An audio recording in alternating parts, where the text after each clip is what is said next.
વર્ષ 2018માં ગુજરાતના પાટણ જિલ્લામાં એક સુખી અને સંપન્ન પરિવાર રહેતો હતો.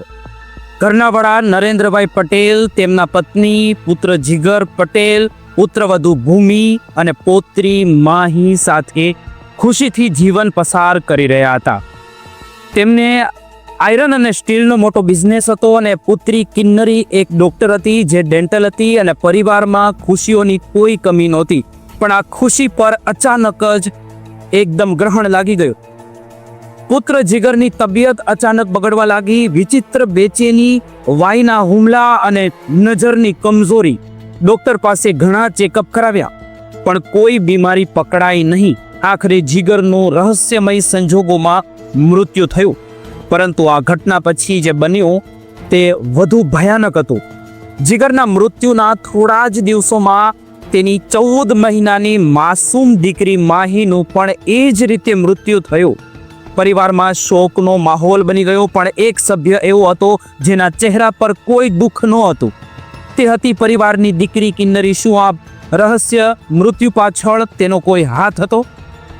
શું આ ડોક્ટર પોતાની ભાઈ અને ભત્રીજી ને હત્યારી બની શકે? આ સવાલનો જવાબ આ વિડીયોની અંદર છુપાયેલો છે. અંત સુધી જોતા રહેજો. નમસ્કાર, ઉજાસ ટીવીના ક્રાઇમ રિપોર્ટમાં આપનું સ્વાગત છે. હું આપની સાથે ચેતન.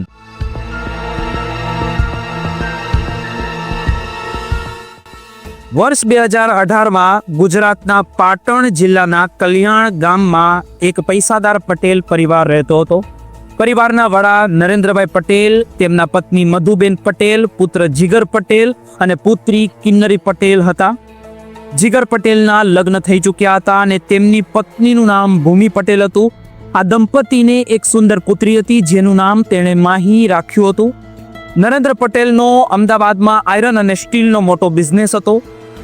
તેમનો પુત્ર જીગર પણ આ બિઝનેસમાં પિતાની પૂરી મદદ કરી રહ્યો હતો અને તેને આગળ વધારી રહ્યો હતો. બીજી તરફ નરેન્દ્રની પુત્રી કિન્નરી ભણતર પૂરું કરીને ડેન્ટલ બની ચૂકી હતી, ડોક્ટર બની ચૂકી હતી. આખો પરિવાર ભણેલો ગણેલો અને સુખી હતો.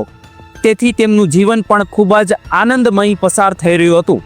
પરંતુ ઓક્ટોબર 2018માં 34 વર્ષના જીગર પટેલની તબિયત એકદમ અચાનક બગડવા લાગી અને તેને શરીરમાં અજીબ પ્રકારની બેચેની થવા લાગી, વાય આવવા લાગી, વાયના હુમલા આવવા લાગ્યા. તેમનું ગળું વારંવાર સુકાઈ જતું હતું અને તેને જોવામાં પણ તકલીફો પડવા લાગી હતી. જીગરે ખાવા પીવાનું છોડી દીધું હતું અને જેના કારણે તે ખૂબ જ એકદમ નબળો પડી ગયો હતો. જીગરની આ હાલત જોઈને તેના માતા પિતા તેને અમદાવાદની સારામાં સારી હોસ્પિટલમાં લઈ ગયા અને તેનો સંપૂર્ણ ચેકઅપ કરાવ્યો. ડોક્ટરે જીગરના ઘણા ટેસ્ટ કર્યા પરંતુ બધા જ રિપોર્ટ એકદમ નોર્મલ આવ્યા કે જાણે કશું થયું જ નથી. ડોક્ટર પણ આશ્ચર્યમાં હતા કારણ કે જે પ્રકારે લક્ષણો જીગરમાં દેખાઈ રહ્યા હતા તે કોઈ પણ બીમારી નહોતી. કોઈ પણ દવા કે તેના પર અસર નહોતી કરી રહી. જીગર દિવસે ને દિવસે નબળો પડતો ગયો હતો. ગળું સુકાઈ જતું હતું. તેના કારણે પોતાની સાથે હંમેશા તે ગ્લુકોઝનું પાણી રાખતો હતો અને વારંવાર તે જ પાણીને પીતો હતો. પરિવારજનોએ અમદાવાદના મોટા ડોક્ટર પાસે પણ તેનો ચેકઅપ કરાવ્યો પણ પરિણામ હંમેશા તેમને શૂન્ય જ મળ્યો. લગભગ 7-8 મહિના આ જ રીતે વીતી ગયા. 4 મે 2019ના રોજ પરિવાર નરેન્દ્રભાઈના મોટા ભાઈના ઘરે ગયો. ત્યાંથી તેમણે પોતાના પિતૃત્વ ગામ રાજકોટ જિલ્લાના ધોરાજી તાલુકામાં કુળદેવી મંદિરે જવાનું તેણે નક્કી કર્યું જેથી જીગર જલ્દી સાજો થઈ જાય. 5 મેના રોજ સવારે જ્યારે તેઓ નીકળ્યા, તૈયારી કરી અને ત્યારે જ અચાનક જીગરને ફરીથી વાયનો હુમલો આવવા લાગ્યો. તેની બહેન કિન્નરીએ તેને એક દવા લેવાનું કહ્યું પણ જીગરે તેને ના પાડી દીધી. જો કે તેની હાલત વધુ બગડતી જતી હતી. તેણે દવા પીધી અને દવા લેતા જ તેની છાતીમાં દુખાવો શરૂ થયો અને આખા શરીરમાં બેચેની થવા લાગી. તાત્કાલિક ગાડી પાસે પહોંચ્યા પણ તેને ચાવી ન મળી ગાડીની. જીગરની પત્ની ભૂમિકાએ અવાજ લગાવ્યો. પરિવારના અન્ય સભ્યો પણ ત્યાં આવી ગયા. બધા ચાવી શોધવા લાગ્યા પણ તે ક્યાંય ન મળી કારણ કે તે પહેલા જ કોઈએ ચોરી લીધી હતી.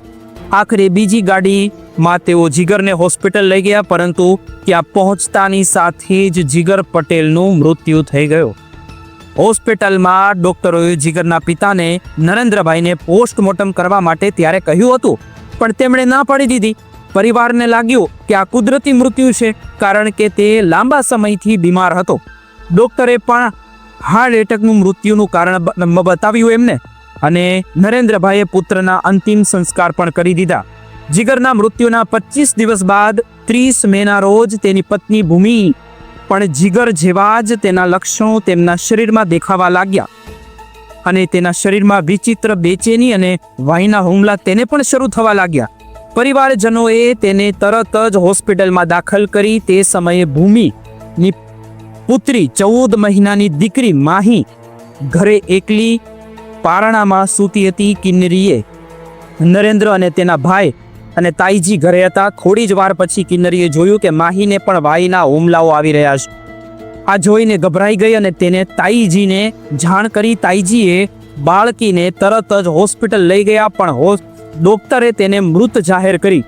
એક જ મહિનાની અંદર જીગર અને માહીના મૃત્યુથી પરિવારમાં શોકનો માહોલ સર્જાઈ ગયો. આ વખતે પણ ડોક્ટરે કહેવા છતાં પણ નરેન્દ્રભાઈએ બાળકીનું પોસ્ટમોર્ટમ કરવાની ના પાડી દીધી. આ 2 મોત પછી આખો પરિવાર શોકમાં હતો, પરંતુ ઘરનું એક સભ્ય એવું હતું જેના ચહેરા પર કોઈ પણ દુઃખ ન હતું. તે હતી કિન્નરી પટેલ, જીગર પટેલની બહેન. જીગર અને માહીના ગયા બાદ પણ તે હસી ખુશીથી રહેતી હતી અને મિત્રો સાથે હરવા ફરવા જતી હતી. નરેન્દ્રભાઈએ જોયું કે જ્યારે માહીને હુમલો આવ્યો ત્યારે કિન્નરીના ચહેરા પર કોઈ પણ જાતની ચિંતા નહોતી, પરંતુ તે હસી રહી હતી. આ બધું જોઈને નરેન્દ્ર પટેલને શંકા ગઈ કે તે દિવસે તેમણે કિન્નરીને પૂછી જ લીધું કે આ મૃત્યુ પાછળ તેનો હાથ છે કે નહીં. કિન્નરીએ કોઈ પણ ખટકાટ કર્યા વગર સ્વીકારી લીધું કે તેણે જ જીગર અને માહીનું કત્લ કર્યું છે. આ સાંભળીને નરેન્દ્ર પટેલ સ્તબ્ધ થઈ ગયા, પરંતુ પુત્ર અને પૌત્રીને ન્યાય અપાવવા માટે તેમણે પોલીસનો સંપર્ક કરવાનું નક્કી કર્યું. નરેન્દ્ર પટેલે પાટણના બી ડિવિઝન પોલીસ સ્ટેશનમાં પોતાની દીકરી કિન્નરી વિરુદ્ધ તેણે ફરિયાદ નોંધાવી. પોલીસ કિન્નરીને પકડી પાડી અને પૂછપરછમાં કિન્નરીએ પોતાને ગુનો કબૂલી લીધો. તેણે જણાવ્યું કે તે બાળપણથી જ તેના ભાઈ જીગરથી ઈર્ષા કરતી હતી, અને તેમના કારણે જ તેને લાગતું હતું કે તેના માતા પિતા જીગરને વધારે મહત્વ આપે છે. જ્યારે જીગરના લગ્ન ભૂમિ સાથે થયા, બંને ડેન્ટલ હોવાને કારણે ઘરમાં તેમનું મહત્વ વધી ગયું હતું. ત્યારે કિન્નરીની ઈર્ષા વધુ વિકસિત થઈ.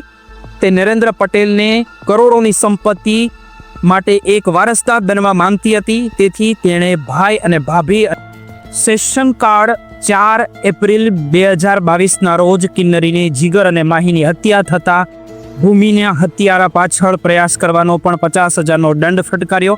જો કે થોડા દિવસો બાદ કિન્નરીને જામીન મળી ગયા. તેણે આ નિર્ણય હાઈકોર્ટને પકડ્યો.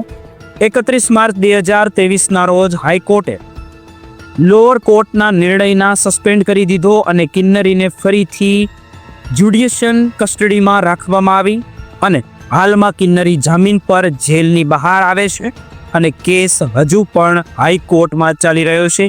આ ઘટના બતાવે છે કે ઈર્ષા અને લોભ કોઈ પણ વ્યક્તિને કેટલું નિર્દયી બનાવી શકે, અને પોતાના પરિવારજનોના સભ્યોના જીવ લેતા પણ તે અચકાતા નથી. આ ઘટના વિશે તમારું શું કહેવું છે, જરા કોમેન્ટ કરીને જરૂર બતાવજો. આગલા ક્રાઇમ રિપોર્ટમાં હું ફરીથી મળીશ. આપ સૌનો વિડીયો જોવા બદલ ખૂબ ખૂબ આભાર.